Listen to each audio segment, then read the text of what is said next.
Hello everyone, আজকে তোমাদের সাথে শেয়ার করব একটা হেলথি টেস্টি রেসিপি।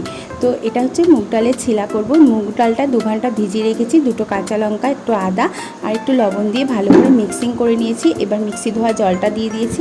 এবার একটা পেঁয়াজ আমি কুচিয়ে দিয়েছি, একটু স্বাদ মতো চিনি দিয়ে দিয়েছি। দেখো একটা তাওয়া বসিয়ে দিয়েছি ননস্টিকের। তো ভালো করে মুগ ডালটা ভালো করে মিক্সিং করে নিয়েছি। এখন তাওয়াটার ওপর একটু জল দিয়ে দেখলাম কতটা গরম হয়েছে, বেশ ভালো গরম হয়ে গেছে। এখন পুরো মুগ ডালের মিশ্রণটা আমি দিয়ে দেবো তাওয়ার পরে, আর খুব ভালো করে স্প্রেড করে দিতে হবে যাতে ধোসার স্টাইলে খুব সুন্দরভাবে উঠে যায় এটা। আর দেখো খুব ভালো করে কিন্তু আমি স্প্রেড করে দিয়েছি, আর একটু সাদা তেল পাশ দিয়ে দেবো। এটা যেমন খেতেও টেস্টি তেমন কিন্তু খুবই হেলদি। যেদিন তোমাদের ভাত খেতে ইচ্ছা করবে না বা কিছু ইচ্ছা করে না সকালে, সেদিন কিন্তু এটা করে দেখো, বেশ ভালো লাগে। সকালে কেন, সন্ধ্যেবেলায় স্ন্যাক্সেও কিন্তু এটা বেশ ভালো লাগবে। আমার তো বেশ ভালো লেগেছে সকালবেলায়। এটাই ছিল আমার আজকের ব্রেকফাস্ট।